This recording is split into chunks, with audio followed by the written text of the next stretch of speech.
Welcome to the Monday, December 15th, 2014 meeting of the Parks, Recreation, and Community Services Commission for the City of Glendale. Roll call, please.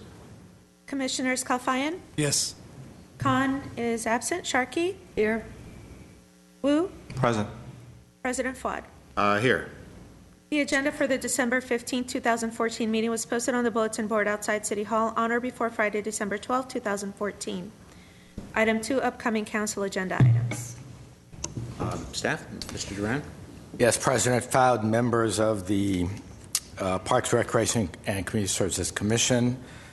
Tomorrow night, September 16th, we do have a Housing Authority resolution of appropriation to appropriate $185,000 in HUD Homeless Continuum of Care Program funds for fiscal year 14-15 for the Essentia Scattered Site Permanent Supportive Housing Program, which will provide 12 housing units scattered throughout the community for chronic homeless families and individuals. That's tomorrow at 3 p.m. On January 13th, 2015, we have a City Council resolution of appropriation to appropriate $2,100 in grant funds from the Meals on Wheels Association of America to the Senior Nutrition Program to provide additional meals to seniors. On January 20th, 2015, we have scheduled a City Council motion to approve the Commission's recommendation to award the Fremont and Glorieta tennis concession contracts. And on January 27th, 2015, we have on schedule a City Council motion to approve a general plan for a park development project at 5th and Sonora, which is a vacant piece of property currently owned by the Housing Authority, and which is a follow-up to action taken by the City Council on December 9th, where the City Council approved staff to explore the feasibility of a park development. And this is a 1.4 acre site, so we'll be submitting that report on January 27th. Then on February 3rd, we have a City Council motion to award a contract for replacement of the HVAC equipment at the Glendale Civic Auditorium. And that is all. Thank you. What's next? Item 3, introductions and presentations at A, presentation by Neighborhood Legal Services of Los Angeles County. And we have Natalie Samardzian from NLS LA. President Fuad and commissioners, my name is Natalie Samardzian. I am the DeCorinne Tavrisian Fellow and an attorney at the Neighborhood Legal Services of Los Angeles County. The Neighborhood Legal Services of Los Angeles County's mission is to alleviate poverty through legal advocacy and legal representation. We are housed here in Glendale, and we provide a host of services. We provide direct legal representation to clients in a variety of practice areas, including housing, family law, immigration law, public benefits, health, and workers' rights.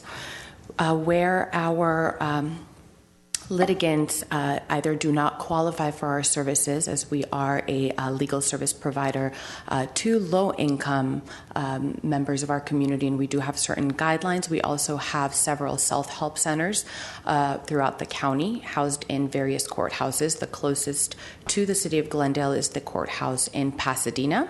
We have a self-help center housed there.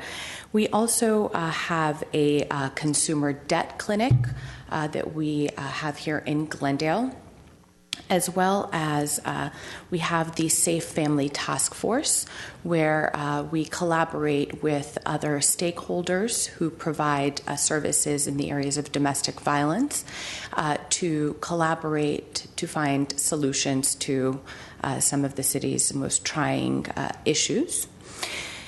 We promote our services throughout the city in various ways. We conduct outreach and legal education to other service providers who work with litigants that may need our services, and we provide them with information so that they may be able to issue spot and directly refer clients to us. And more specifically in the general areas that I listed, in the area of family law, we assist with domestic violence restraining orders, divorces, paternities. In our housing area, we assist with evictions, Section 8 legal issues, as well as general low-income housing advocacy. We assist with also foreclosure and homeowner fraud issues, which, as you're aware, has had a surge in the recent years. We assist with wage claims, unemployment, insurance benefits, and expungements in our workers' rights area. We also have a robust health consumer center, which assists with Covered California, Medi-Cal, medical debt, private insurance, and uninsured issues. In the immigration area, we assist with visas to victims of domestic violence. That includes U visas and VAWA petitions. In our benefits area, we provide advocacy in CalWorks, GAIN, CalFresh, Social Security, SSI, and GR work. And we, where our direct services are not attainable due to a lack of resources, or if a litigant does not qualify, our self-help centers also assist with many of these areas. If you have any questions, I'd be happy to answer them, and if not, I will absolutely get the answer to that for you. Any questions? It's a wonderful program. It is, I agree. It's absolutely amazing. Whereabouts on Chevy Chase are you? Near Adams? Or? Yes, it's exactly right on the corner of Adams and Chevy Chase. Who do you target usually? Who do you target? How do you get to your targets? We target low-income people who live in the city who we believe may need our services. So, you know, it really depends on the various areas of law. For example, for our family law and immigration, where we work primarily with victims of domestic violence, we conduct outreach in shelters, in other mental health organizations, where the individuals in those organizations may work with clients who would need our services, and so it really varies depending on the area. We work with homeless shelters on issues of housing and public benefits. So depending on the area of law, we collaborate with other organizations in the city. It's not kept secret, right? It's Absolutely not. We conduct an extensive amount of outreach in the community. I see that you have flyers in English and Spanish and Armenian as That's well? right. So are you able to facilitate people that don't speak English in these three languages, well, two additional languages besides English? Certainly, we provide interpretation to our clients. We have a good amount of our clients who are exclusive Spanish speakers, as well as Armenian speakers. My clients tend to be Armenian speakers. I'm an Armenian speaker, so I'm able to assist my clients. But even if we do not have the language capacity in-house, which we generally do, we have interpreter services that we are contracted to assist our clients. So language is never an issue. Great. Thanks.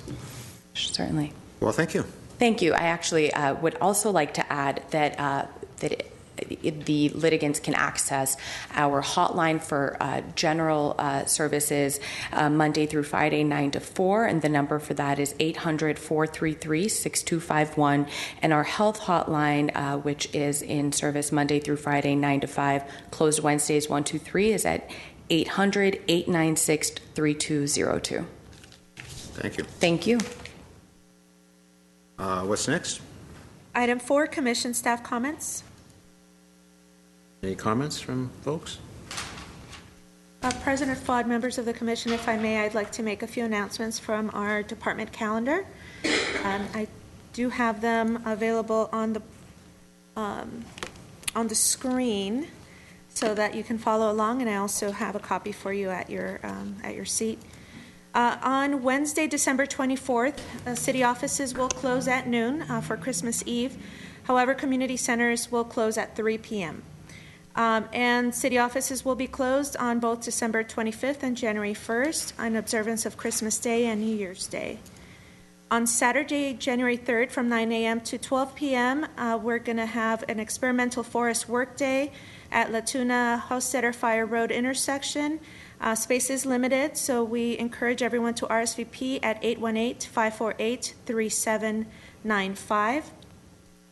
On Thursday, January 8th, from 1 p.m. to 3 p.m., we're going to have a Homeless Count 2015 volunteer and staff training.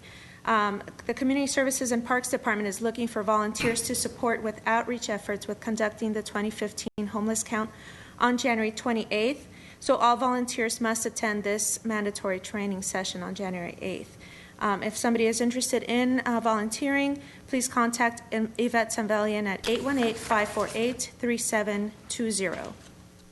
On Saturday, January 10th, 8 a.m. to 12 p.m., Riverwalk Workday. That's going to be at 300 Paula Avenue, corner of Paula Avenue and Garden Street. On January 17th, the third Saturday Wilderness Workday from 8 a.m. to 12 p.m., and that's at Jigmajan Wilderness Park. For both of those events, please contact 818-548-3795. That's the Trails and Open Space line. Wednesday, January 28th, all day is the 2015 Homeless Count. Once again, volunteers are needed for that, and the contact is Yvette Sanvelian at 818-548-3720. On Monday, February 9th, at 2:30 p.m., we're back here with the Parks, Recreation, and Community Services Commission special meeting. And that takes us through our next meeting. So just to remind, we're not having a January meeting. That is correct. The regularly scheduled meeting in January has been canceled due to the Martin Luther King Jr. holiday. And I see that you folks are working on January or December 26th and January 2nd. So that is correct. Thank you for your service. What's next, please? Next is item 5, oral communications. Discussion is limited to items not a part of this agenda. Each speaker is allowed 5 minutes. The commission may question the speaker, but there will be no debate or decision. The director may refer the matter to the proper section for investigation and report. We do have I have a card from Joanna Linkchorst, if I'm pronouncing it right, from the Friends of Rockhaven. Please. Good afternoon, President Fott and Commissioners. It's quite a privilege to be able to come and see you today. I appreciate the time. Just wanted to give a quick update. Last time I was here and talking to you guys about Rockhaven, we were awaiting the RFQs, the request for qualifications. We had approximately 10 or so come in, and as we looked at all of them, they involved development of some part of the property, loss of some part of the property to the public. So we asked for the opportunity to be able to try and turn it into the public park that it was meant to be. So we have formed ourselves into our own 501c3. The Friends of Rockhaven is now its own corporation. And we are hoping to, at this immediate moment, the first phase is to open it to the public. We want to get somebody on the property to tell us approximately how much it would cost to take care of liability issues and ADA issues and anything that would need to happen to be able to get the public to access it instead of just 20 people at a time signing waivers. And from there, we would be able to move on to making it into a wonderful historic park that would benefit all of Glendale, I believe, and most of California, because this is California architecture, history, women's history, all kinds of marvelous things. So wanted to invite you guys to come out to a tour if you would like to see what the place looks like now and hear some of the history. We've been learning lots more history as we've been going along. The next one will be on January 25th, which is a Sunday, but we will be also having them in February, and we can let you guys know when we have them. Any questions, comments? How much would be open if you were to open it to the public? As much as we could. I mean, not just around the buildings, but the grounds as well? Or? Yeah, correct. Yeah, we believe the part that they call the undeveloped area should be the parking area.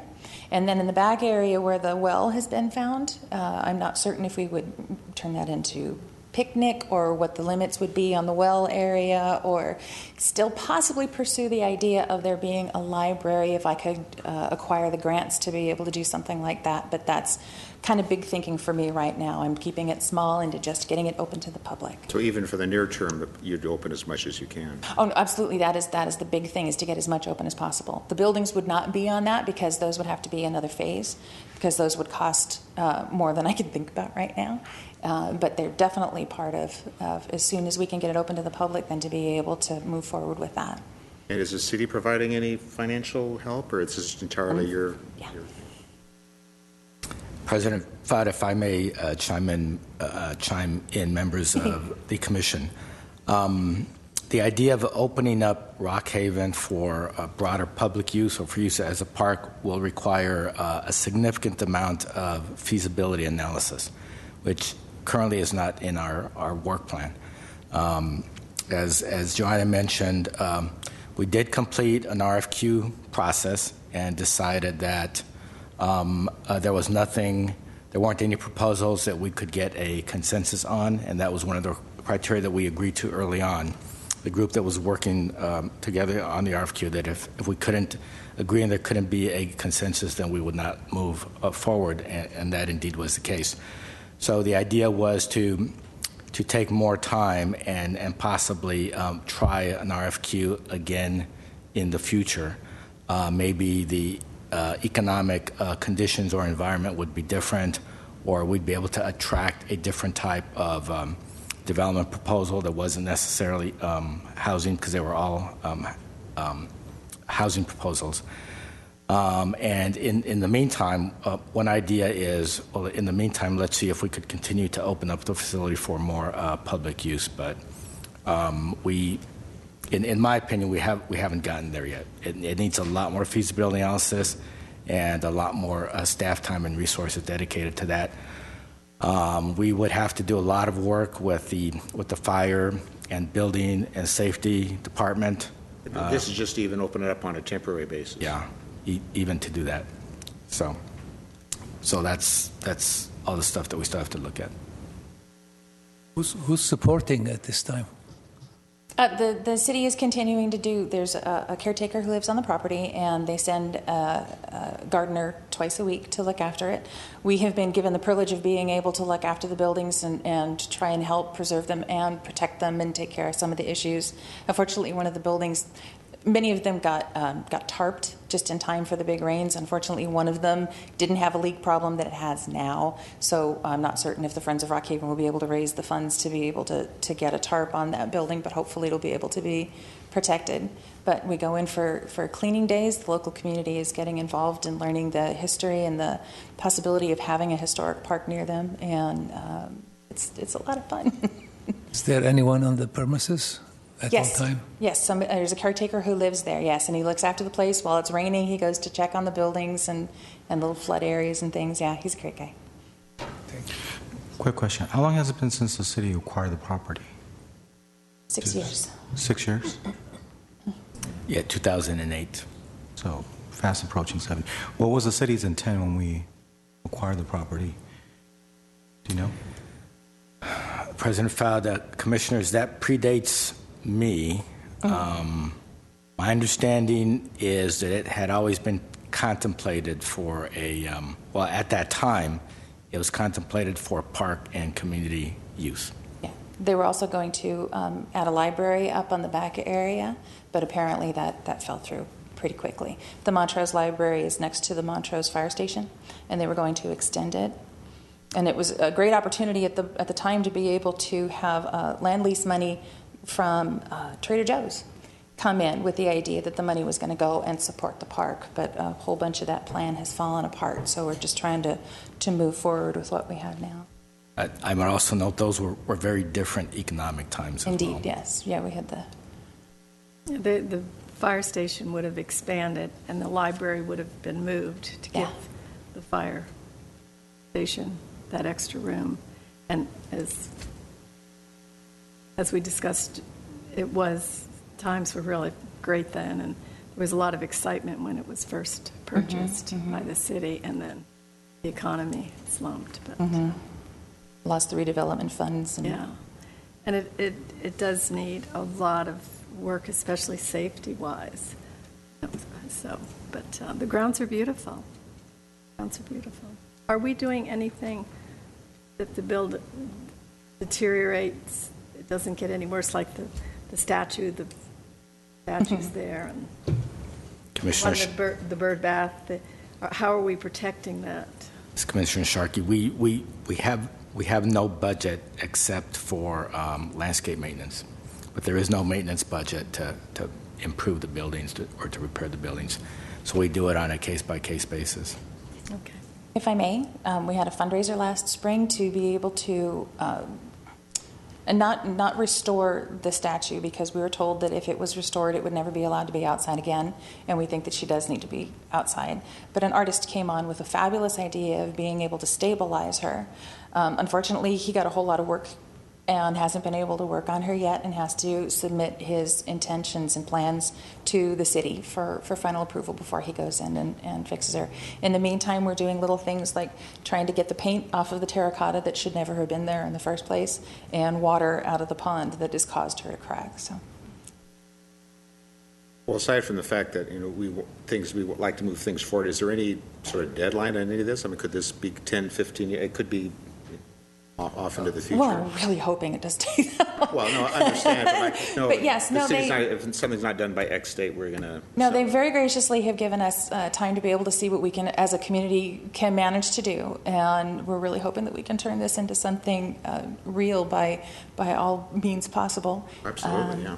And avoid any more development if we can. But the buildings do need to be protected, and if there are no funds whatsoever, if we are unable to come up with grants for historical restoration, then we absolutely are going to allow something to happen to be able to protect those. We don't want them gone. We want them saved, and ideally for the public to be able to see and learn. And you're pursuing corporate sponsors to the extent you can, or, A lot of people mentioned them, but nobody's actually stepped forward to be one. Yeah, so yeah, it's all in the very beginning phases. So. Okay, well, thank you. Thank you so much. Next item, please. Item 6, consent items. At A, approval of the minutes of the Commission regular meeting held on November 17, 2014. I will move it, but I have a question. What kind of progress we have done with the pickleball courts?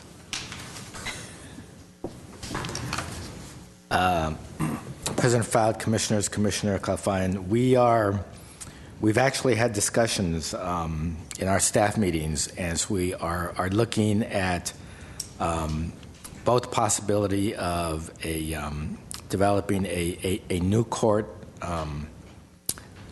or, as we mentioned at the last meeting, converting an existing court for part-time pickleball and part-time tennis. So we're still debating the pros and cons of each, but we are exploring it. Thank you. So I'll move it. Yeah. Second. Commissioners Kalfayan? Yes. Khan is absent. Sharkey? Yes. Wu? Yes. President Fuad? Yes. Next item.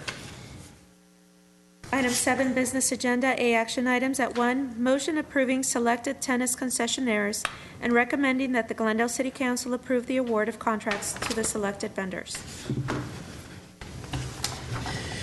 Good afternoon, President Fuad and members of the Commission. I'm Gabrielle Golia, and I'm the Community Services Supervisor over the sports section. I'm here today to speak with you about our request for proposals and the proposals that we did receive for the tennis concessions at Fremont and Glorietta. We do recommend that the Parks, Recreation, and Community Services Commission approve the selection of the Glendale Tennis Academy as the concessionaire to operate the Fremont tennis courts, and Vegan Kanlarian as the concessionaire to operate the Glorietta tennis courts, and recommend that the Glendale City Council approve the award of contracts to the selected concessionaires. The Community Services and Parks Department maintains 33 tennis courts at 10 locations throughout Glendale. We have 3 tennis locations where we have concessionaires: Shoal Canyon, Glorietta, and Fremont tennis courts. Shoal Canyon is operated by American Golf under a long-term contract. So the 2 operations we're discussing today are Fremont and Glorietta. Vendors at Fremont and Glorietta have had their contracts in place and continually renewed for over 10 years. They're currently operating under amended contracts, which end on December 31st, 2014. We do plan on amending these contracts one more time until these new contracts go into place. We anticipate that Glorietta's contract will begin in February of 2015, and Fremont will begin as soon as construction at that site is concluded, which is at latest right now April of 2015. On July 7th, the city issued a request for proposals for the management and operation of Fremont and Glorietta tennis courts. The city invited any suitably qualified tennis professional and or company to apply for the contract. The only minimum requirement was that the proposer must have 3 years of experience operating a tennis reservation system. The city did not mandate that the proposer have experience as the concessionaire or manager of the system, but we did want them to have experience running a system. The city also did not specify whether the proposer had to have experience taking reservations in a city or government setting. We just wanted them to have 3 years of experience operating a tennis system and running a business in tennis. 6 proposals were received, and all 6 were deemed to have met the minimum qualifications. 3 of the proposers had experience as a contract holder at one or more municipal government sites, and the other 3 had experience managing their own business while leasing courts from a city or contractor running city courts. The Community Services and Parks Department selected a panel of 3 to conduct interviews. We had Rafi Manukian, the Glendale City Treasurer, Lisa Perry Castaneda, a Recreation Supervisor from the City of Beverly Hills, and our Director, Jess Duran, on the panel. All of the proposals were fully reviewed by the panel and then interviewed. The Glendale Tennis Academy scored an overall 93.33 points out of a possible 100 for the operation of Fremont tennis courts. And Vegan Kanlarian scored an overall 75 points out of 100 for the operation of Glorietta. The other scores for the other 4 vendors were 68.33 and below. And these were an overall, an average of the overall points assigned by the interviewers. The interview panel was unanimous in their ranking order. The interview panel weighed the financial aspects of each candidate with their ability to provide quality programming to the residents, and the value of meeting the needs of the existing customers at each site, combined with the ability and desire to increase programming and bring in new clients, was evaluated with each candidate. They were scored according to those criteria. Currently, the fees for the use of the tennis courts range from $3 to $5 per hour for drop-by use, and lessons can vary based on whether they're private or group lessons. Those fees are going to be changing with the new contracts. The vendors or the proposers were all able to propose their own fees as part of the proposal and the contracts. And that was also weighed. How much people would be charged to play at the courts was a part of our evaluation. At Glorietta, we currently generate approximately $12,200 annually from the contractor there. He pays a monthly rent. I say approximately because there has been a significant amount of construction along Glorietta and in that neighborhood, and we have waived some of his fees due to a lack of participation at the site because of the impact of the construction. The department is recommending that the current vendor be issued a new contract. He has proposed to pay us $14,743 in year 1, increasing up to $14,895 in year 5. Those are the annual fees.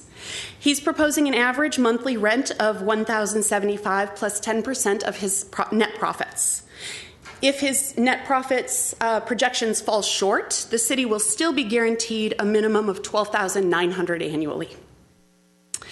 Mr. Kanlarian has proposed fees of $4 per hour for weekday use and $6 per hour for nights and weekends. And that's after 4 p.m. on weekdays and all-day weekends. Mr. Kanlarian has proposed group lessons, private club group lessons, for instance, like Ararat, private lessons taught by a staff coach and the concessionaire, summer camps, tournaments, doubles play, and rentals and drop-by times for the general public. At Fremont, the department currently generates $25,950 in revenue. The Glendale Tennis Academy has proposed to pay the city $58,250 in annual payments. This is $4,500 guaranteed monthly rent, plus 15% of their projected net profits. If their projections do fall short, the city is still guaranteed a minimum of $54,000 annual rent minimum. Glendale Tennis Academy is proposing fees of $5 per hour for weekday use and $7 an hour for nighttime and weekend use. The Glendale Tennis Academy is planning to organize special programming for low-income families, capital improvements at their expense, including painting the nets and installing sunshades, tournaments, group lessons, individual lessons, rentals, drop-by use, summer camps, school programs, and USPTA tournaments. They have proposed to have the courts open from 7 a.m. to 10 p.m. daily. They are proposing to keep at least 4 courts open for general public use outside of just lessons, 1 for drop-by and 3 for reservations. The Glendale Tennis Academy also provided a thorough marketing plan. They included utilization of their current website, social media, and using their Google Plus site. They also have long-standing USPTA and USTA members who assist with marketing their services.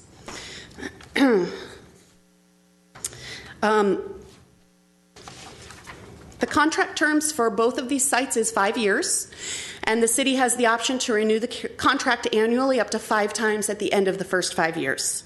The performance of the contract will be monitored by me out of the Glendale Sports Complex before we do any renewals. I'd be happy to answer any questions. I have a question. Sure. The Tennis Glendale Academy scored 93.33. Where was their weaknesses that took off? What was their weaknesses that took off to 6 point something? Do you remember? It was little points in a couple of different areas. It wasn't any one particular area that was weak. We had, 6 different areas that we rated all of the proposers in, and they could get anywhere from 15 to 20 points in each area.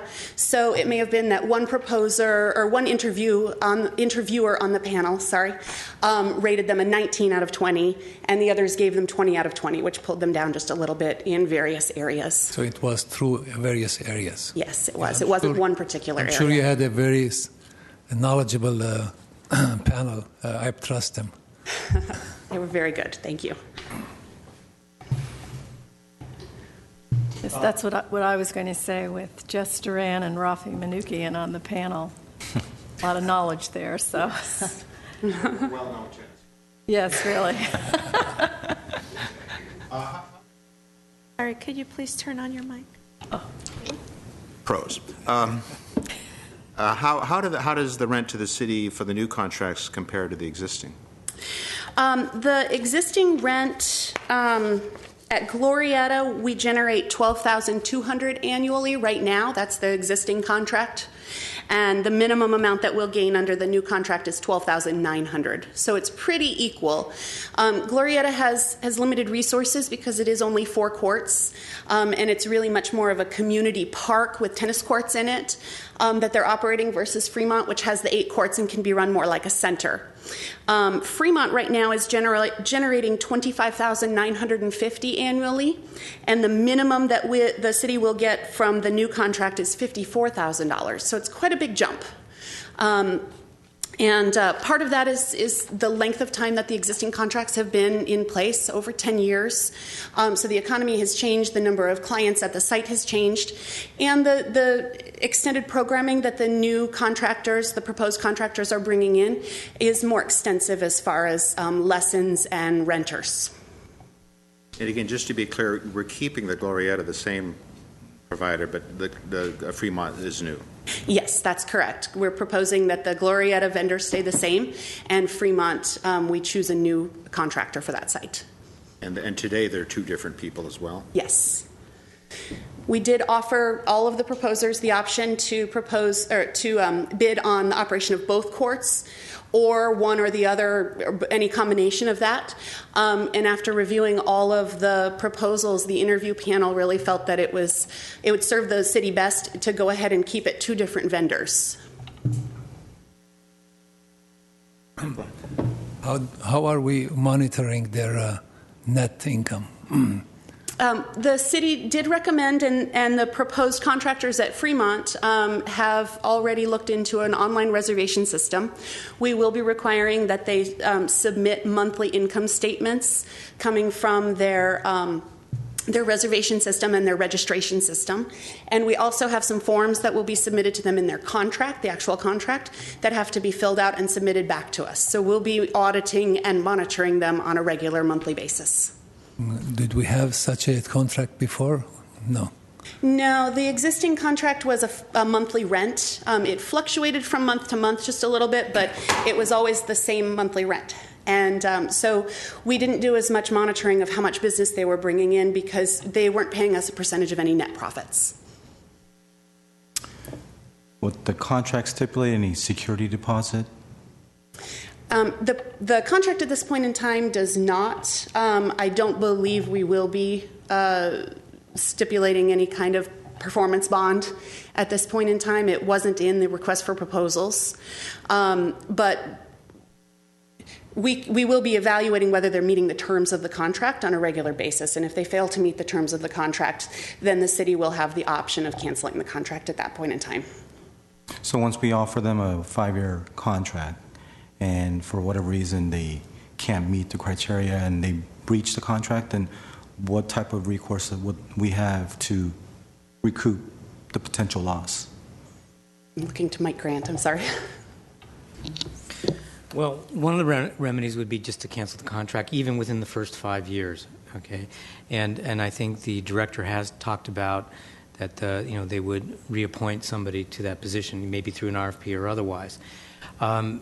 The no performance bond was required in this case, so it's kind of hard to force them. I think the only thing that if we determine that there was some sort of fraud, meaning that they were withholding income. In other words, they generated more than they reported on the reporting forms, certainly we could file a lawsuit and try and collect the amounts that are, delinquent. So there's different options on that. Okay. Thank you. Thank you.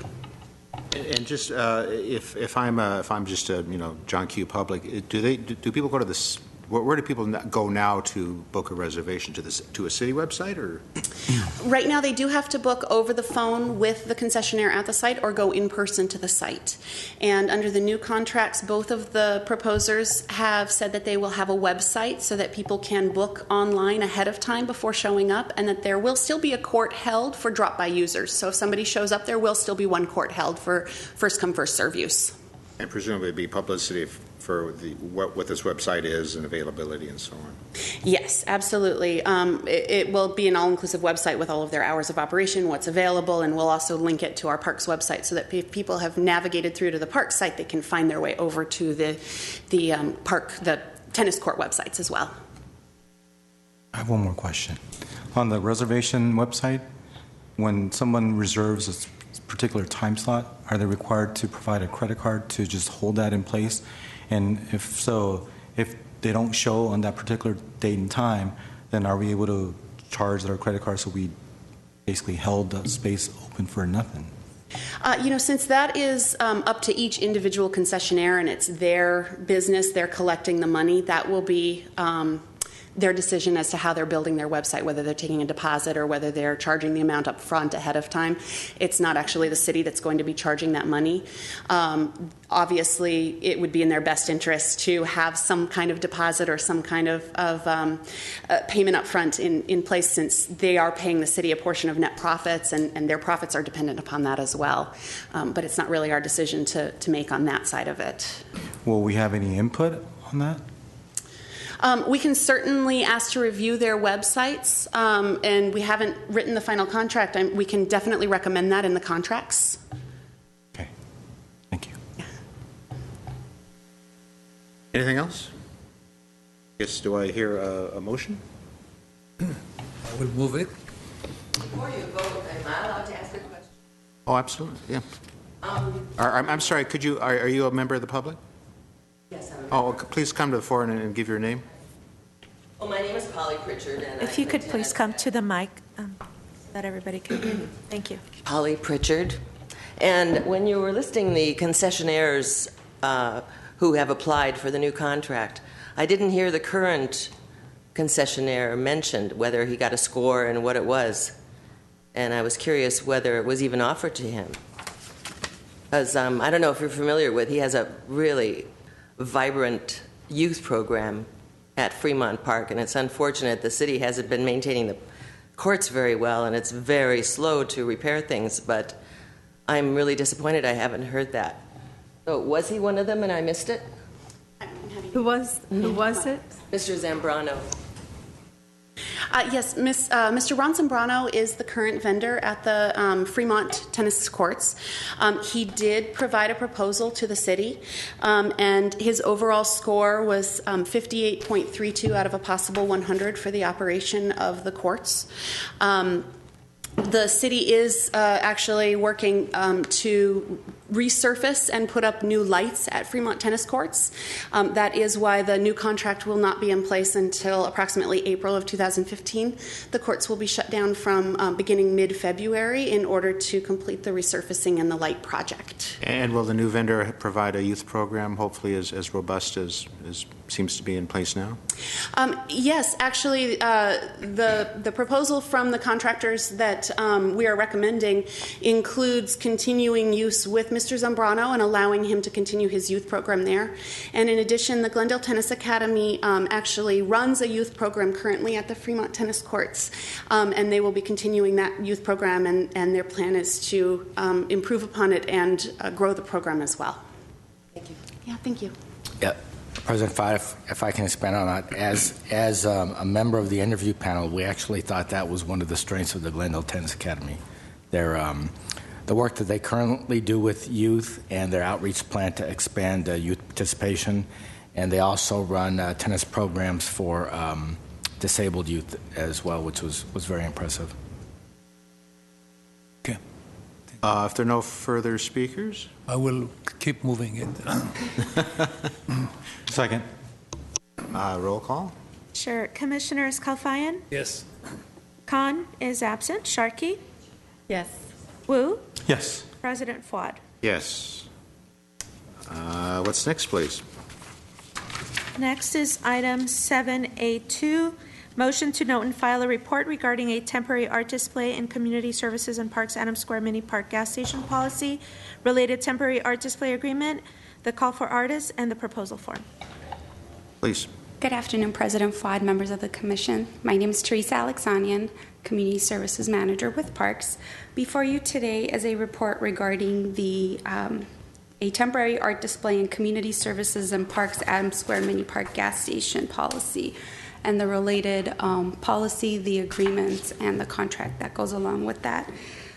The Library Arts and Culture Department has been responsible for arts and culture in Glendale since the reorganization of city departments functions in 2012, which included the move of the Arts and Culture Commission from the Community Services and Parks Department to the Library Department. In October 2012, library staff presented a report to the then Parks Commission regarding a temporary art display in Community Services and Parks policy for review and recommendation to approval to the Arts and Culture Commission. The Commission then reviewed the policy and approved, recommending approval to the Arts and Culture Commission. In November 2012, the Arts and Culture Commission reviewed and approved the then temporary art display in Community Services and Parks policies. That policy offered display opportunities for artists and art groups in select location in community services and parks facilities and provided guidelines for submission, selection, exhibition, and insurance for the artwork. That policy included 6 facilities, which were the Adams Square gas station, the Brand Studios, and our 4 community centers. In June 2013, the Arts and Culture Commission approved a call for artists, which provided guidelines for reviewing and selecting artwork for the program. Although the call for artists was approved, there was no call for artists issued at the time for the Community Services and Parks facilities due to staff resources. The Arts and Culture Commission has been concentrating on their 2013-15 work plan, and again, due to the staffing and financial resources, did not issue the call for artists for this. However, due to ongoing public interest and the limited staff time that would be required, staff recommended and the Arts and Culture Commission approved that the focus of available resources should be on the installation at the Adams Square Mini Park gas station. On December 4th, the Library Arts and Culture staff presented a report to the Arts and Culture Commission amending the temporary art display and community services and parks facilities policy. The revised policy, it's long and I apologize for repeating, but the revised policy is now temporary art display and community services and parks, Adams Square Mini Park gas station policy, and it includes changes which reduce the available locations from 6 to 1. So we would be eliminating the revised policy eliminates the 4 community centers and brand studios and concentrates on artwork at the Adams Square gas station. The revised policy also includes includes where the Arts and Culture Commission and the Library Department will be funding the insurance for the exhibits, because that was the main concern when the original policy was approved, is who would be paying for insurance and how will it be funded. And so the revised policy states that the Library Arts and Culture Department will be funding $200 per exhibit, so it would be a maximum of $600 per year for 3 exhibits. And of course, the policy limits that there would be 3 exhibits per year, which and they would be 3 months maximum in length, which gives a little bit of time for the Parks Department if we were to, on a case-by-case basis, do some art exhibits along with the Glendale Unified School District, which has been something that the department has done in the past, and also gives an opportunity for the local neighborhood association to display some holiday decorations in the gas station. The goal for the library department is to do the call for artists, which was included in the packet that you received as an exhibit. And the first exhibit is hopeful. They're hopeful that the first exhibit will be displayed April 2015. But a call for artists has not been issued, and there is no specific date assigned yet. Exhibit 5, as part of your packet, also includes some photos of art that was displayed at Adams Square in the past. Includes a work that was done by Michael Sheehan, a resident and local artist, and there's another one from the Neighborhood Association, which is some holiday decorations, and also work that was exhibited by the school district. So those are samples of artwork that have gone into the Adams Square gas station. As I mentioned, the cost of the insurance would be bared by the Library Arts and Culture Department, and so the artist will not have to fund the insurance unless they'd like to purchase additional insurance to protect themselves or the artwork. And the Library Arts and Culture Department will also have a $500 approximately annual budget for staffing, for coordinating, monitoring, and publicizing the call for artists and coordinating the exhibits. So the report before you is a motion to note and file a change in the temporary art display policy at community services and parks facilities. That concludes my report. I'd be happy to answer any questions you may have. Thank you. Before we begin, let me note that Commissioner Khan has joined the meeting. So noted. Thank you. And I guess we don't have anything to say or do on this. We're just note and file, as you say. Correct. The report is a note and file, and Commission may provide feedback if you have any. But the policy was approved by the Arts and Culture Commission, as the Library Arts and Culture Department is responsible for the art displays. Well, I understand. We're just... No, it is... Any noting we'd like to make? No, but thank you for putting the photographs in here, and these Christmas holiday decorations are lovely. So. And all this is separate and apart, like from the Museum of Neon Art and anything that's going to Paseo, anything other in the city. This is all separate from those. Correct. This is specific to the Adams Square gas station now, which is separate from the other. And I'm assuming some of the artwork that's related to that is part of the Arts and Culture Commission's work plan. So all the other art that's going up at different sites throughout the city is part of the work plan for the Arts and Culture Commission. Any other comments? No. Well, I guess we note and file. Okay. Can we have a motion? And a motion to note and file. I'll second it. Oh, no, I can't, I guess I can't make the motion. Oh, you can't make the I'll motion. move the motion. I can't do anything. Oh, I moved it. Now you can second it. did someone make a motion or you made the Made the motion? motion. Okay, I'll second it. Thank you. Roll call. Commissioners Kalfayan? Yes. Khan? I'm going to abstain because I just came in. So Sharkey? Yes. Wu? Yes. President Fuad. Yes. What's next? 7A3, motion to review and approve the installation of art piece A Glendale Picnic by Bridget Beck as part of the Arts and Culture Commission's temporary installations in public spaces You Are Here initiative. Please.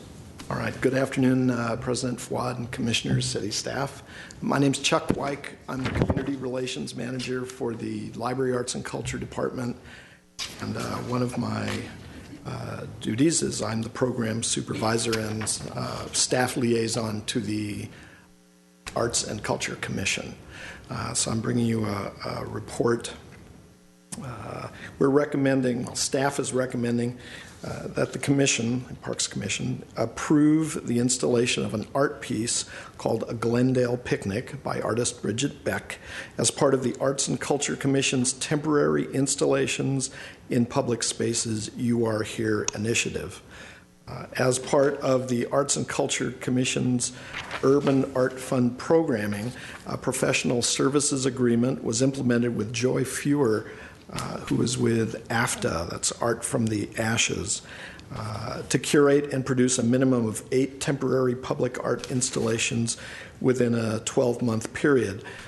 And the proposal by one artist, Bridget Beck, is for a sculpture in Central Park. That slide shows Ms. Beck and one of her other art installations in an outdoor setting. Ms. Beck is a civil engineer with a Master's of Fine Arts from UCLA, where she teaches sculpture. So the next slide. This is the northwest corner of Central Park. Very, very northwest. Now it's quite lovely, actually, and the whole parking lot's great. On the left-hand side, you see parking lot number 10. And this piece here, A Glendale Picnic, is a proposed sculpture created for consideration to be part of You Are Here, temporary public art program. The sculpture is a fantastical picnic structure that mixes picnicking and fun activities. Visitors will be enticed to sit down and eat a picnic lunch or socialize with friends within the sculpture. So you can walk under that umbrella piece and into it. The height of each of the 4 low dome railing sections is 4 feet and will frame the picnic area located inside. The entire sculpture will be constructed and built to be safe and user-friendly. Glendale Picnic will be constructed primarily out of primed and painted steel pipes and other structural steel elements. It will have the footprint of a circle with a diameter of 18 feet. The proposed site is on the northwest corner of Central Park and provides the needed diameter of 22 feet. Central Park is ideal for a number of reasons. Its downtown location is one piece, but it's also adjacent to the Adult Recreation Center, the Central Library, and the newly opened Museum of Neon Art. So as we look at this, that's the Central Library on the right, parking lot number 10 on the left. Farther to the left, just behind that stop sign, that's the beginning of the back door of the Museum of Neon Art. The proposed timeline I have here, installation March 2015 for official opening later in March, the 20th, and the sculpture will be contracted to remain up for 12 months.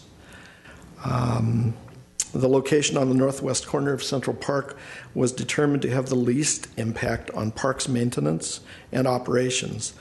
The sculpture will be assembled in the Central Library next door in our loading dock, and pedestrian interest can be stimulated to bring more activity from MONA, Museum of Neon Art, through Central Park, through tours and artist talks. Importantly, all costs are covered by funding through the Urban Art Fund administered by the Library Arts and Culture Department. So that includes construction, installation, maintenance, removal. All that is taken over by the fund. Any comments, questions? That's our last slide, yeah. President Fott, if I may just add a little bit to the presentation. I believe this is the first time that we will be participating in a public art component in a park. I think Central Park, probably more than any other park, lends itself to that because it's open, it's very passive. There's a connection to the neon art of museum and other things that are going on in downtown, things that we're trying to promote. It is intended to be a structure, so it will have engineered plans, including footings. It is intended to be interactive, and we like that part about it as well because we're trying to populate Central Park. And so if we have families and children and individuals visiting the park to try out the sculpture, we think that meets that objective. Any and all costs will be borne by the Arts and Culture Fund. We did have quite a bit of discussion in our department. We were a little nervous about it ourselves. The original location was more in the middle of the park, but that posed a number of maintenance questions in terms of irrigation lines and how to mow around it and those kinds of things. So we have given this very careful consideration, and we think it's something new and neat and fun that we should try in our Central Park. So and it's another opportunity to partner with our friends in the Library Arts and Culture Commission. So we weren't sure, and so we thought we'd present it to you and see if you agree, or if you have questions or conditions that you would like to mention. We're open to that as well. Please. Glendale Parks and Open Space Foundation partnered with Art from the Ashes, Joy Fewer, and top of the line. It'll be exquisite. Nothing is halfway done. It will be safe. It'll be done right. So I'm very excited that Joy is part of this. Commissioner? What are we using that land at this time? At this time, that's a corner of the park. It's decomposed granite. I'm not sure. Is that being used for Tai Chi? President Fuad, members of commission, we met a couple of times with the library staff and Joy and the artists on the site to identify the best ideal location as to minimize the impact to our operation, logistical maintenance issues, as well as programming in the park. The location we selected was ideal for a number of reasons. One, it is out of the way of the main central turf areas of the park, and that the movies in the park that we hold at ARC will not be impacted by this. The location is also housing the Tai Chi program that we have a few folks that get together at ARC that do Tai Chi, but that's just to the east of this location, the open space location, just literally under the trees. So the impact to the Tai Chi will be minimal, as they have their group that should still fit within the 6 little brackets of the trees. So in that area, they will still be able to maintain the Tai Chi programming. And at this site itself, it will not be impacting the park operations, movies in the parks, maintenance, turf growth. So it was the ideal location as we walked through the whole site. How much visibility we have from the street? At this location, Commissioner Kalfayan, if you stand at that location, you can almost see the artwork from Brand, especially when Mona is done and the fencing that have the walkway. Once those fences come down, it's more ideal, as you could likely see it even from Brand through Mona, through the walkway, as well as given that its height is probably at the end going to be about 16 feet, where the birdcage is going to be on top of the little umbrella, you could likely see it from Colorado Boulevard as well. And this presentation, does it present anything out to our city, or it's just a absolute picture? What is it?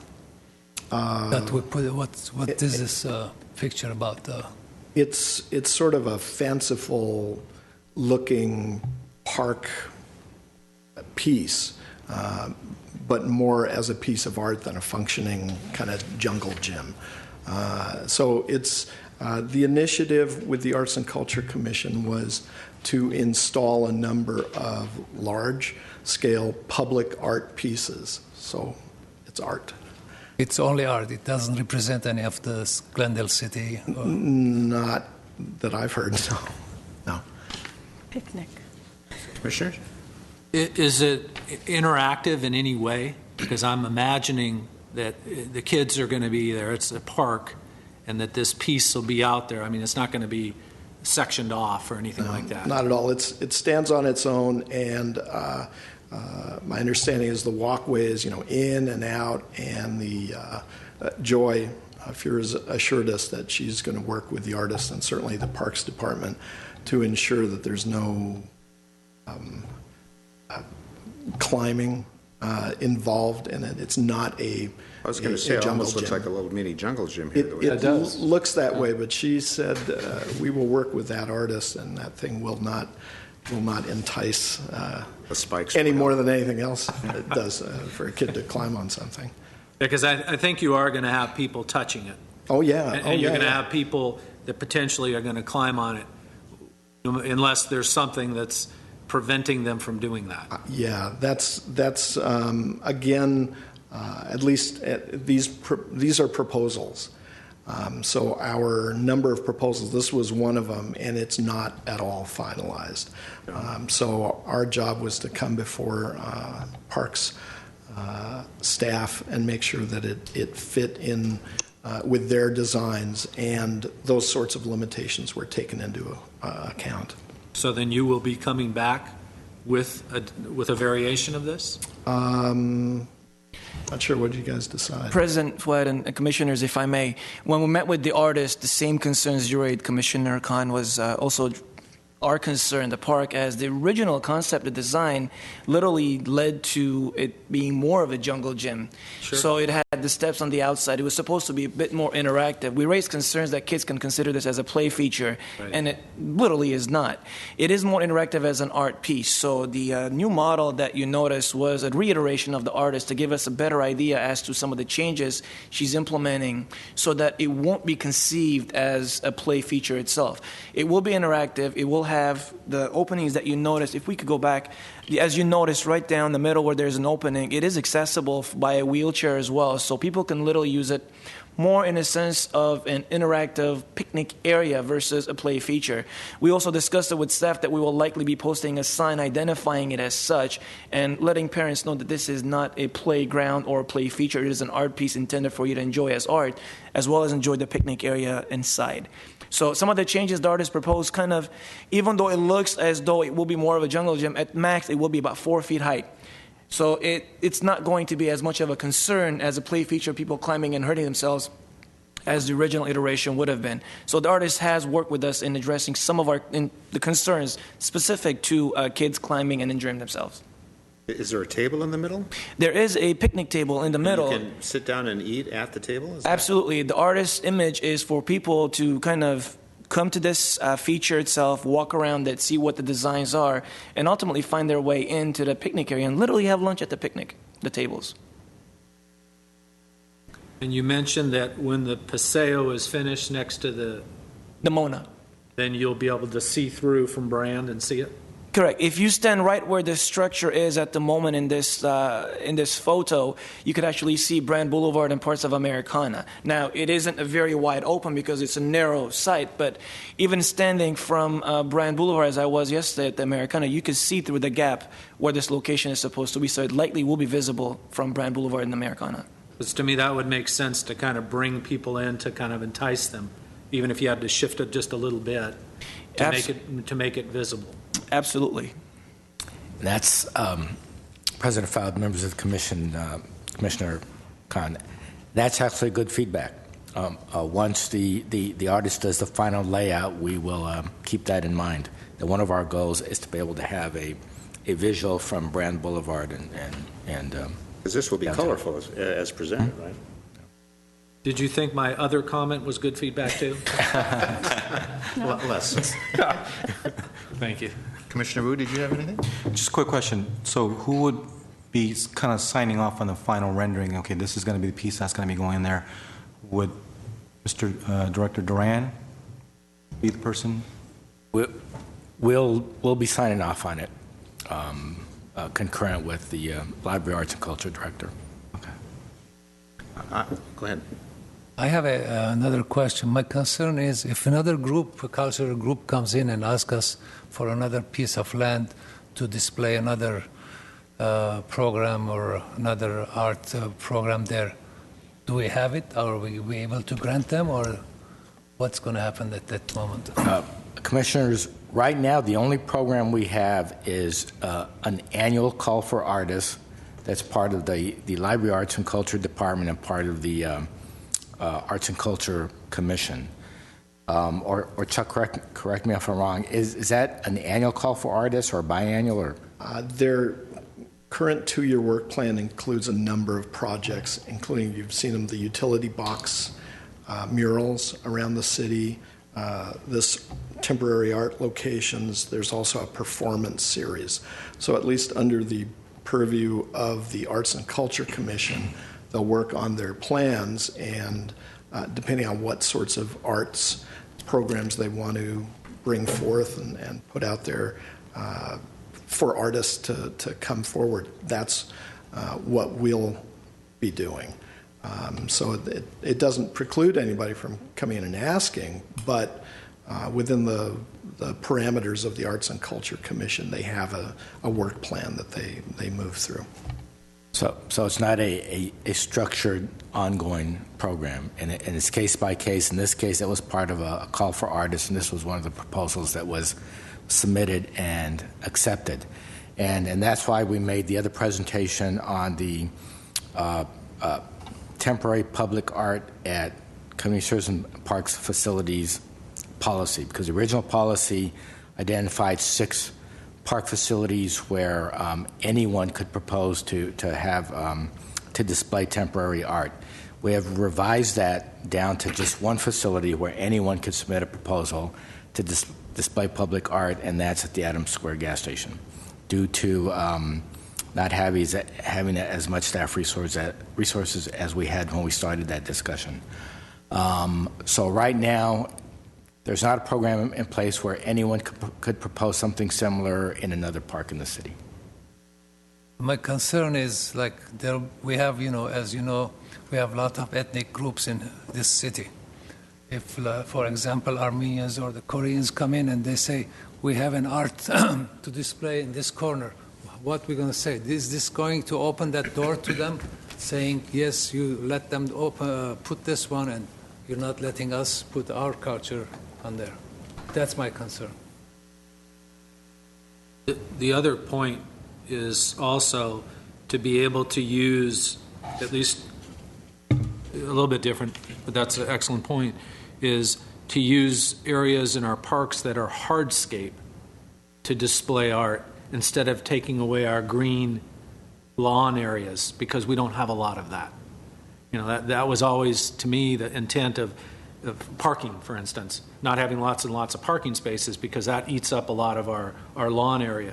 Whether it's parking or art or anything else, to me, I would always want to function or orient it more towards where there's hardscape and where there is a surface for that, as opposed to eating up our lawn and our Tai Chi area and things like that. I had a couple of questions. Are there any security, vandalism concerns? Will this be a strong structure? What happens at 3 in the morning? Is that a concern? We don't expect it to fall down. It's steel. It'll be braced underneath, so it's one giant lump structure.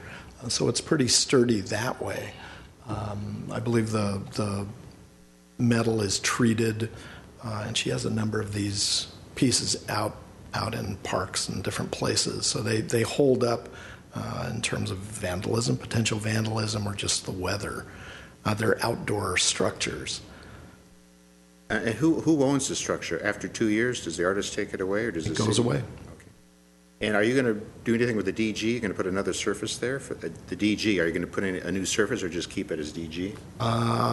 My understanding was that when this is installed, the artist will bring in more of that granite surface to level it out, but that's about it. Okay.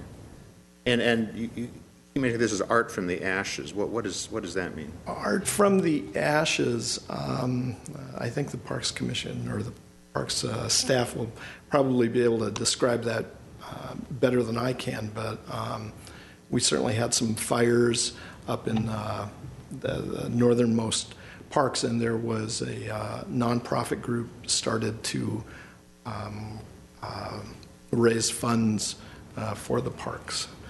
Does that make sense? So it's a reference to our brush fires, or? Well, that's how it started. That's how it started with the yeah. Santa Barbara fire, and Joy recruited artists, and they went in and did it, and they did it for us too after our station fire, where the artists, 64 artists, put together just impressive works of art from wood, ash, metal, twisted metal. From the fire areas. From the fire areas. And then we had a gallery. And that gallery was actually at the Rite Aid site, which is the site of Mona. Mona. That was there for a short time. So now it's just more of a name. This doesn't have anything to do with ashes or reconstituted No, material. but they're a foundation that's done very well and very well known, and Joy is quite the artist. That's what she calls her nonprofit. Yeah, that's the foundation. That's why she kept that. The name, it's the name of it. So. Any other questions or comments? I guess we have a motion to... President Fott, if I may, there's always the potential for vandalism. We'll have to see how it goes. It will be a sturdy structure, so hopefully I can't imagine how much vandalism they can do to a steel structure, but there's always that potential. And there's always a potential that there will be other organizations that will want to do the same thing or to participate in the next round of public art, or to also have the opportunity to bid on temporary art installations in the parks. So in a lot of ways, this is very much a demonstration project. We can try it once, see how it goes, and if it becomes too problematic, then we simply don't do it again. There is a concern of if this were to lead to a broader program where we provide more opportunities, then you're right. What we're doing is we're choosing areas for art installations it's taking away recreation area for other uses and other purposes. So that's a very big, important decision. But in the meantime, we thought we would try this as a demonstration, see how well it's received, how well it works, and take it from there. I think it's good. I mean, it would be a shame if it became, one group has it one time. We don't want to. We want art, interesting art, without regard to sort of what it might represent. If there's no further comments, I guess we need a motion to review and approve the installation. So move. Do I hear a second? So move. Okay, you move. Second? Oh, is there a I'll second it. You're Miss Second today. So, yeah. Commissioners Kalfayan? Yes. Han? Yes. Will our comments be added, or is this just a motion?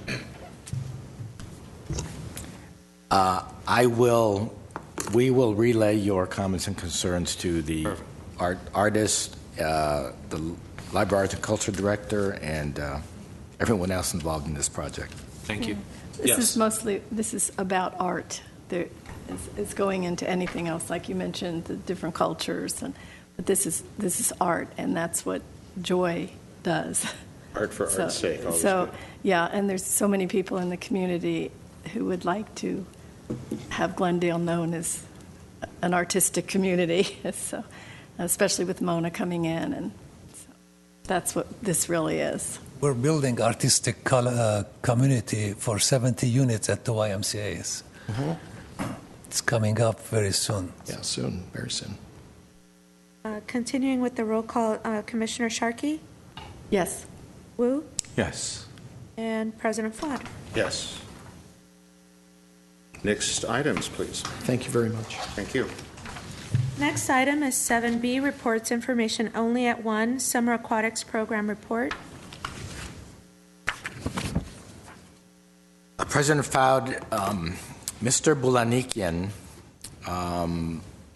went home sick today. Otherwise, he would be giving you a summary of that activity report.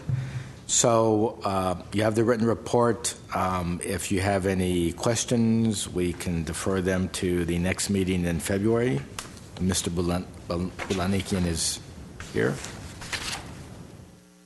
Okay, that's fine. Next item? Just to be clear, are we moving the item to next month, to the next meeting, or you don't have any questions? I don't have any questions. That's up to any of the commissioners. I don't either. No, we're good. No questions. We're good. Thank you for the clarification. Moving on, 7B2, monthly activity reports at A Park Services. Thank you, President Fuad, members of the Commission. We are reporting on October and November for the work orders on non-routine work that we've completed. Combined both months, we had completed 291 work orders, of which in October were 140, 97 work orders by the groundskeeper crews, pesticide application, 1 work order, and for irrigation, 42 work orders for total labor hours for the month of October of 618.7 hours. And for the month of November, we had 151 work orders completed. Groundskeeper crew completed 115 work orders, pesticide application 5, and for irrigation repairs 31, at total labor hours of 632 and a half. The details of some of those work orders are attached, and if you have any questions about specifics, I'll be able to answer them for you. Meanwhile, we wanted to show you some of the pictures of a couple of the projects that we completed. The first project we completed was on the backside of the library where the parking lot is. There's the hillside abutting the parking lot in the, by the library. We had staff. As a matter of fact, I have to give credit for this project to our senior groundskeeper, Isaac Gonzalez. They held the staff meeting, bi-weekly staff meeting that they hold, which is the typical safety-related meetings and issues that we address. And he planned this just perfectly fine. They had over 40 agave plants that needed to be planted. So as soon as that meeting was over, he took everyone from that meeting, walked them over to the site, and completed the whole project in about a half-hour time frame. So you put down the pen and picked up a shovel. Literally what happened, everyone picked up a shovel and a couple of agave plants. We had about 20 staff there. Everybody planted a couple, and we were done in half an hour. It played out perfectly, so I have to give him credit for planning on that. If you recall, this backside, we used to have a lot of vegetation growing, and it became the nuisance of kids doing all sorts of activities we didn't want. We had been working with our folks, with our friends at GYA, and our staff in clearing a lot of the shrubbery, the dead trees. But once we completed that, you notice there's a lot of plain mulch that was left over, not a lot of vegetation. So the plan was to go ahead and put in some drought-tolerant planting. Agave was the ideal choice for this location. It's not an area I want people to be running around and playing. So staff went on ahead and planted about 40 agave plants right at the back exterior part of the parking lot. And we did get a lot of kudos from our friends at the library. They love it, and they're commending staff for completing this project for them. It did bring a nice little look to the site rather than the dull dirt that was in the area. Now you will notice, if you do go visit, it's going to be some drought-tolerant planting of job completed by our staff. A job well done, I might add. And this is one shot looking from south to north from the back parking lot area. The next job was, now we have our, as you noted last month, we talked about a project crew. We have them on a very high gear. The first job that they took on was the Glendale Civic Auditorium. The trees, the palm trees that were dropping a lot of the fronds and were making a mess. And in preparation for some of the events we're going to be held at the Civic Auditorium, the crew went in there with the appropriate equipment, as you noted, and cleaned up a lot of the palms from the parking lot and the walkway, the driveway behind the parking lot at the Civic Auditorium. It is quite the task, and it does take quite the crew to get it completed. It's not as easy as a lot of times it seems. Once you drop the fronds, have the roads blocked off, drop the fronds, have a bobcat come in, pick it up, and go ahead and clear, dump all the debris over at the Verdugo Park debris yard. And we have the final pictures of trees. There's one missing that should have shown you a better view. Now, City Hall, you might have seen some changes to the landscaping at City Hall. Main concept at City Hall was under the MSB. We used to have a Vinca major planted, a Vinca minor ivy look type of shrub that was planted over under the MSB, and we had really had a challenge growing that because it wasn't ideal for the conditions. Under the MSB, you have sun, shade, cold, everything is inclusive. It's not an ideal environment for a lot of the plants. And we had a difficult time growing it, and we had a lot of weeds that we had a challenging time keeping up. So the idea was to go in there and clear all of that out and do little patches of drought-tolerant planting. As you noticed, the gentleman we had was spraying all the plant. We had the vinca minor all killed. We had a guy come in, go ahead and mow it all down to nothing.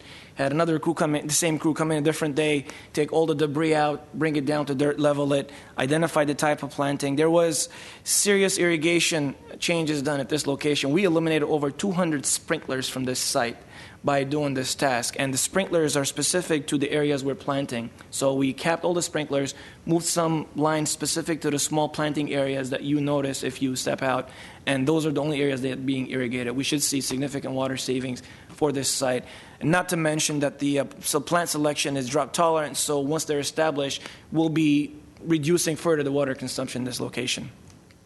So plants being identified, they were laid out into the areas they're supposed to be, and the crews coming in, planting them at those specific sites. Obviously, this is a picture. There were some plants missing at the time. And once it was completed, we brought in a very thick layer of mulch. If you were here during the week, I do apologize for all the smell of pure mulch that was brought in. It was here for about a couple of days. It was a big task. We had about 100 cubic yards of mulch placed over at the Isabel parking lot, and staff, dragging it through all areas of City Hall to get it done. But the idea with the mulch is to, for the landscaping to maintain the moisture, and also for the weeds to control the weed growth. So this is the challenge. By not watering, by keeping the mulch, we will reduce the maintenance needs under the MSB, as well as, save on our utility consumption, water consumption. So this is one of the coordinates of the under the MSB, the finalized planting, and you notice the mulch. But what happened at City Hall is once we started looking at MSB... Excuse me, so is this the final? This is the final at this one corner of this, correct. So there'll be a lot of bare space. There'll be there are 4 quadrants under the MSB. Each quadrant has at least 2 or 3 of these, one at each corner placed. Now, we're also considering, there's some recommendation that taking in between the 2 little planting areas, maybe putting some sort of a shrub or maybe a small tree. We'll be considering that as an alternate to kind of add a little flavor to it so that you don't have a lot of mulch. And that's something we'll be looking at in the near future. But once we start doing MSB, here's another look, side-by-side look, the lower end and the upper end of the MSB. Once we completed that, we kind of noticed we've done this area, why don't we just move on and complete a lot of landscaping renovations? This is the Rosie's Garden area just opposite the MSB, and this is area that we have a challenge with the weeds that grow. Since the crew was there, the project crew, we had them assist the City Hall crews and clear this whole area out of the weeds, pruned all the plants in the area. This was the location where the ferns are. If you walk by them coming to City Hall, there were a lot of dead ones. It turns out the middle area of the ferns did not have any irrigation, so we had to upgrade and modify the irrigation, add some new lines, and this area is also planted. I don't have a picture of the final planting, but now all the plants in this little location will also have adequate water to them. And this is part of Rosie's Garden that where the staff trimmed and cleaned out, and here is the final look. Now, it does look like there's not much there, but this plant tends to grow, and we just have to keep it at a more controllable level. Jumping from Rosie's Garden to the front of City Hall, this area also had shrub beds that weren't doing very well, and we figured we'll go ahead and change it out. This was another area that the irrigation was upgraded, and this is the right side of the entrance to City Hall. This is the lower end, so it has somewhat of a consistency in the types of selection of the plants that we use in this area. And this is another view from the whole City Hall. So both planters next to the stairs and below them were planted, as well as the insides, the little hallways that lead to nowhere on both sides were all cleared out, and the top layer of the left side was also planted with drought-tolerant planting that would sustain itself in that shade in the corner. Then we moved on to the Perkins Plaza. In this area, we had an attempt of planting some plants that didn't survive. So we went a different route. We cleared everything out of there. This doesn't do justice what it used to look like. There were more that we should have had pictures of. We don't have pre-pictures. But what I do have is post-pictures. You see the second layer is also a type of agave species, the blue, which really kind of dressed it up. And the lower portion, all the way to the end, we cleaned it out and similar types of plantings, so there's consistency in the drought-tolerant species that were selected. And, of course, it is mulched. You will note that this area right here, similar to the opposite end, we took the same species of tree, I do not recall what the name was, and planted it here, so there'll be a bit more consistency in the landscape on both sides and also going down the center. This is another view of the same location. Since we were done at this location, now on Glendale Boulevard, if you ever walk Glendale Boulevard side of Perkins, again, challenging with the weed growth in this area. So first job, the guys went in and cleared it all out, bring it down to bare dirt. And I'll show you little segments of it, one piece at a time, so you can see the difference, what it used to look like. And of course, this picture is from the opposite direction, but the mulch and the lower end, you see there actually is planted in this area, and it adds a nice little yellowish, greenish colored flavor down to the end. Moving up, this is the entrance to the Perkins Plaza, what it used to look like from the Glendale Wilson angle. This is the same area, the beds right next to it, the plants. And here is an angle going towards Perkins. Here's what it looks like now. The middle segment that you see is all cleared out. There is a new species of a tree that was planted here. And of course, Chris told me, and I forgot what it was supposed to be. The area perimeter of it was planted with drought tolerant. In the front, we're going to add color. At the request of the Perkins building and the director, we'll be adding some annual color in this location. We'll move the poinsettias when the season's over and have seasonal annual planting done. Similarly, this was, again, Glendale Boulevard. Once the plants were removed and the weeds cleared out, you can see what it looks like with the new planting and the mulch. The same photo without the side-by-side. And this is, again, Perkins Plaza towards the very top, and all the plants were removed, and the poinsettias and the trees were planted in this location. And here's another look from a different angle. And that should do it for our projects for this month to highlight. Questions, comments? I have a comment. I think cleaning up the City Hall area looks great compared to what it used to. At the Municipal Services Building underneath, though, it looks good. It just looks like very sparsely planted. It's almost like you needed to multiply the number of plants you had by, 5 or 4 or something. I don't think you necessarily need trees, and I don't think you necessarily need to go to different species. I just think it needs more of what you planted. To expand, Commissioner Khan, your point is very well taken. We are noticing that, and we had a similar comment. So we'll look at that as an option and see what else we can do. It does seem as though the point was made that it needs a focal point, something to show and say, voila, this is it. And we'll be looking into that in the next month or so. And are these plantings around there, are they drought tolerant or more traditional? Yes, President Fuad, the planting under the MSB and the Perkins Plaza, they are drought tolerant plantings. So the goal is that we would not have to replace them for a long time coming unless for whatever reason one of them doesn't survive and we replace the ones that die. But the idea is not to have to replant them all the time and conserve water. Commissioner Khan's point, you may do some fill-in depending on how it looks. Absolutely, we could. And again, there's some other areas if need to be filled in, we'll just pull the irrigation and add it so it can actually spruce it up a little bit more. What that will be is at this point unknown. We'll just talk to the manager and see what ideas he may have. But we'll definitely look at those areas and see what we could fill in.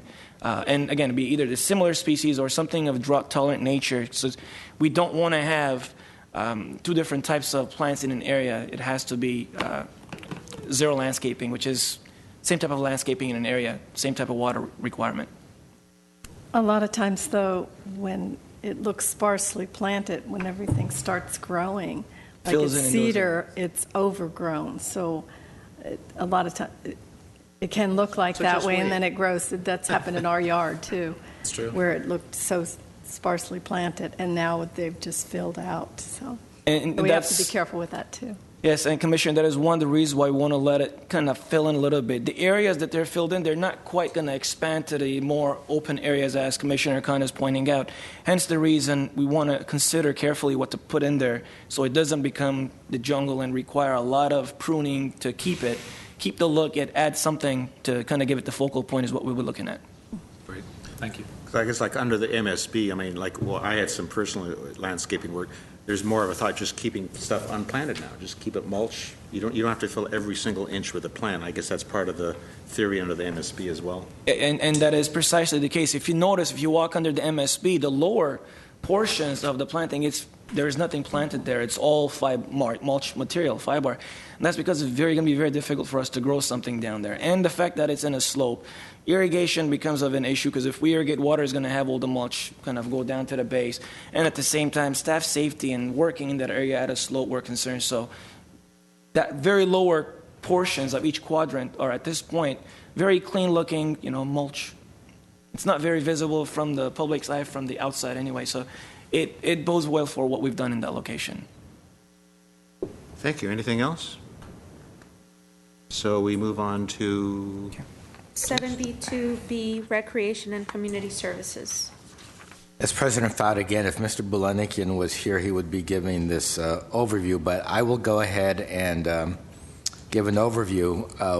What we wanted to do with this month's report is to highlight the summer day camp programs, which are very near and dear to the hearts of the Community Services and Parks Department.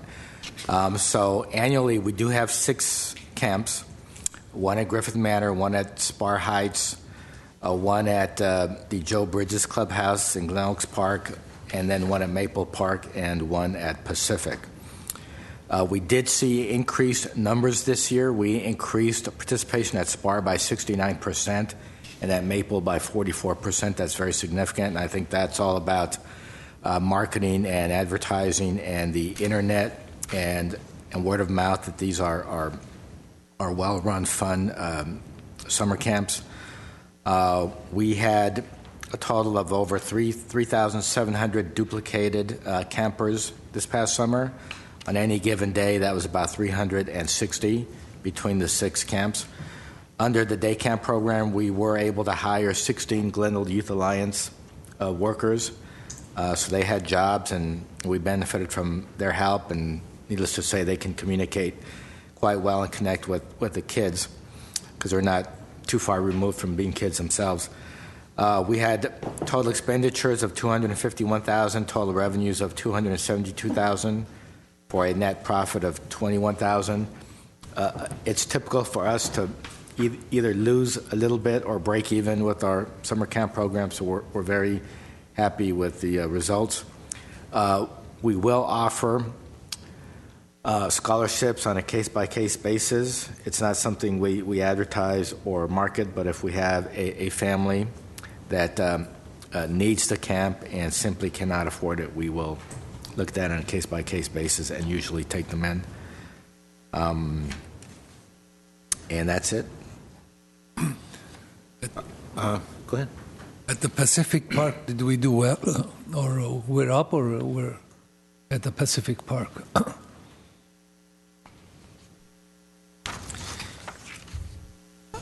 Commissioner Calfine, according to the report,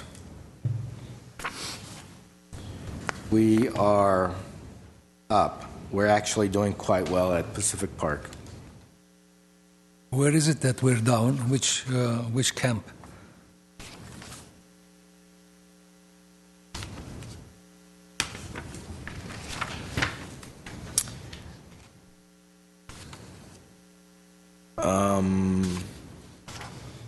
I think Griffith Manor, according to report, we operated at a loss of $49,000 at Griffith Manor.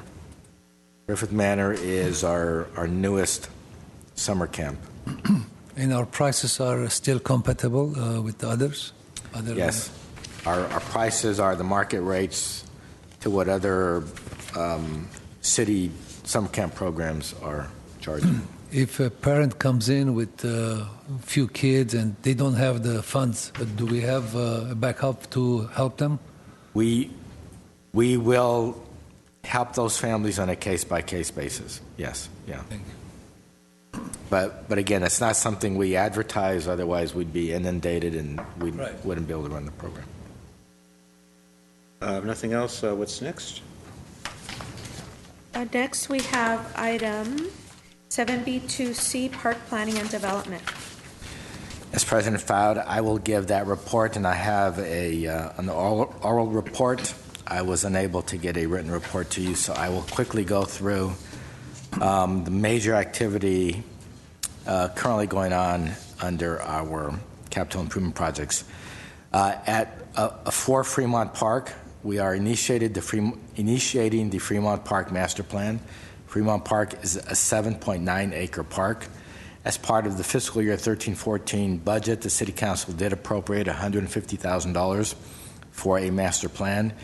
We issued a request for proposal to architects or park designers. We received 6 responses. We completed the interviews, and we are making the final selection. It's down to 2 firms, and so we'll be making a final decision this week.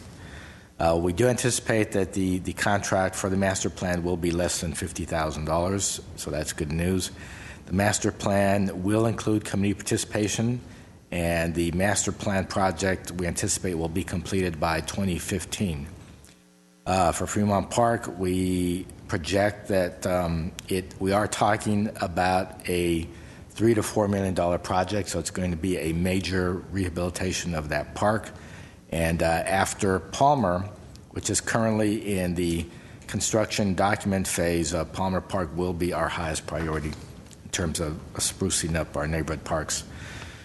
The Fremont Park Tennis Court lighting and resurfacing and Dunsmore Park lighting project, we awarded, the City Council approved an award of a contract on December 9th, which included a resolution of appropriation to add $196,000 to that project, which is now an $800,000 project, $300,000 for Fremont and $500,000 for Dunsmore. So that project is getting off the ground. The artificial turf at the sports complex project, City Council awarded a contract on October 28th, 2014. It's a $900,000 project, and we'll be starting construction on March 9th, 2015 with a 60-day. We're allowing a 60-day construction period. Hopefully it'll be more like 45 days. The Pacific and Palmer Playground Equipment Project is currently under construction. That's a $317,000 project using federal community development block grant funds, and those playgrounds should be completed within the next 2 weeks. The Civic Auditorium HVAC, or heating, ventilation, and air conditioning project, that's an approximate $600,000 project using our enterprise funds, and that's currently out to bid. We'll be submitting a report to the City Council next month for award of contract. Riverwalk Phase 2, you've probably seen a lot of advertisements for those community meetings. Obviously, Phase 2 will connect to Phase 1, which will give us a full mile of a riverfront park. So Phase 2 is a half mile. Phase 1 was a half mile. Phase 2 includes a gateway park at Flower and a confluence park where the Verdugo Wash and the river merge right under the 134 and the 5 freeway. That project is 70% in design and construction documents and will cost about $1.5 billion, and it's all in state and county funds. The Palmer Park Improvement Project is in design and preparation of construction documents. It's a $2.3 million project, again, using a combination of federal community development block grant funds, state funds, and development impact fee funding. This park will include a new skate park plaza and a new wading pool at Palmer Park, and that's a 2.8-acre park. And President Fowd, that concludes my report on our capital improvement projects. Thank you. Does this commission see any of these plans in advance, or they've been? Typically, you do. Yeah, typically you'll review them before we submit them to City Council. And this new bridge that was been in the paper last week, is that part of something we'd look at, or how does that work? The bridge is part of Phase 3. It's a much more ambitious plan, and that's actually being coordinated and managed by the Public Works Department. But we'll certainly make a presentation to this commission because obviously it's connected to Phase 1 and 2, so we'll plan to do that. If there's nothing else, what's next? And the record will reflect that Commissioner Wu left during item 7B2C. Next, we have 7B2D, Trails and Open Space. Again, President Fowd, that's a very brief written report with photos that we provided you. I think it speaks for itself. Mr. Mark Sturdivant continues to do a yeoman's job, along with support and help from the Glendale Parks and Open Space Foundation on our open space and trails programming. And as you saw under the announcements, monthly we have a number of activities both at Duke Major Wilderness Park and at Riverwalk. I'm delighted by the names of the birds he mentions, the black-necked stilt and the American coot. What's next? Next is item 8, adjournment. I guess, do I hear what, a motion to adjourn?